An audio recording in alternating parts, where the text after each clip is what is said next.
In 2016, Whitmer stepped up again and served as Ingham County prosecutor, restoring faith in the office after the elected prosecutor was forced to resign amidst a scandal. She cleaned up a mess and implemented stronger ethics standards. A lifelong Michigander, Whitmer was raised in Grand Rapids and East Lansing. A proud product of our public schools and universities, she built a life close to home, even moving into a house in the same neighborhood where she grew up. As governor, Gretchen won't back down from the tough fights. She will challenge both parties to do what is right and will keep listening to the people as she mobilizes Michigan for change on the important issues. Gretchen lives in East Lansing with her husband, daughters, and stepsons, and she is packing her bags to move to Lansing pretty soon. So Gretchen Whitmer, let's give a big round of applause.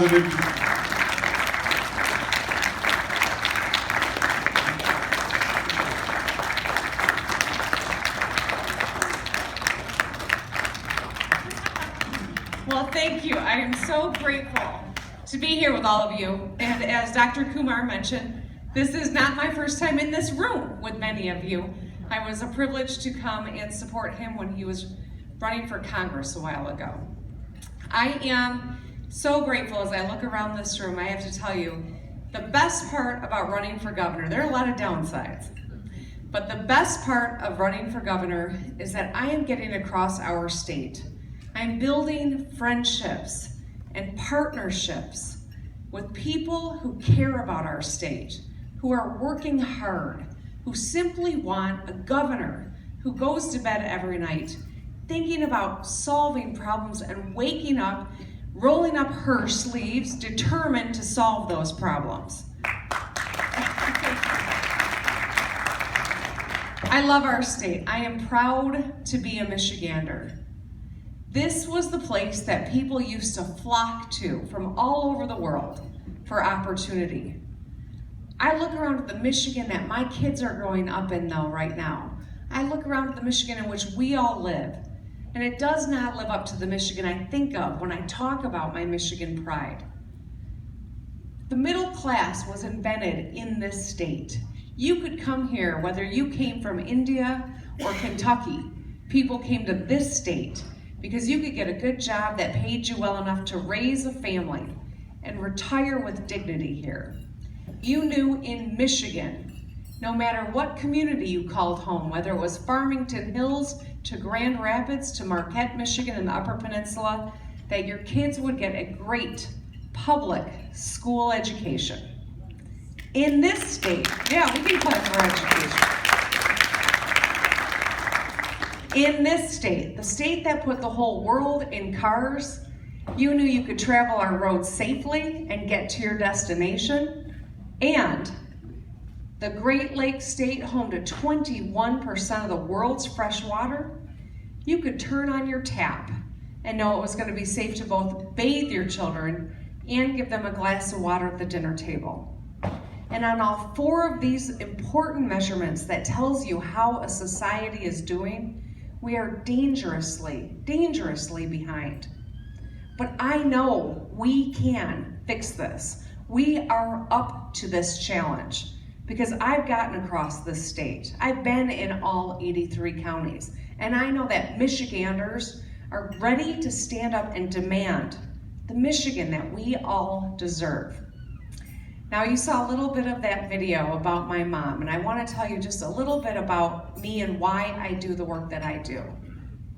When I was 29 years old, I suddenly became a member of the sandwich generation. And if you're not familiar with that phrase, it simply means I was sandwiched between two generations of my own family for whom I was the primary caregiver. My daughter, was starting my own family while I was taking care of my mom at the end of her life. At the age of 59, she died of glioblastoma, which is the worst kind of brain tumor that you can get.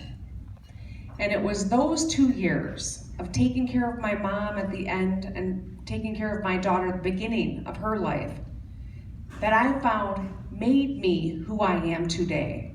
Those were the toughest 2 years of my life. But it's that period of time that compels me to do the work that I do, that drives me to run for governor. It was those 2 years that eliminated my patience for anyone who just wants to politicize issues instead of rolling up their sleeves and solving problems. We have some serious issues that we need to tackle, and they are urgent. Just today, we found out that another community in Michigan does not have clean drinking water. This PFAS contamination threatens drinking water all across the state of Michigan. And the current administration authored a report detailing that and didn't do anything about it, and it's been 6 years in the making. This is the cusp of what I think is going to be a statewide health crisis. But it's the most recent troubling crisis in our state. And I'm thinking about the Flint water crisis to the unemployment insurance agency malfunctioning. Government has not been working for us. Now, I grew up in a household, my dad was kind of a Republican, my mom was more of a Democrat, which means we always had interesting conversations around our table. But they always centered around the same core values, and those are these. Everyone is important. Everyone is important. That means everyone in the Indian community, to everyone who has come over to our country from, who's settled in the Upper Peninsula. We are all Michiganders. And our best leaders know that they work for the people of this state, not a donor and not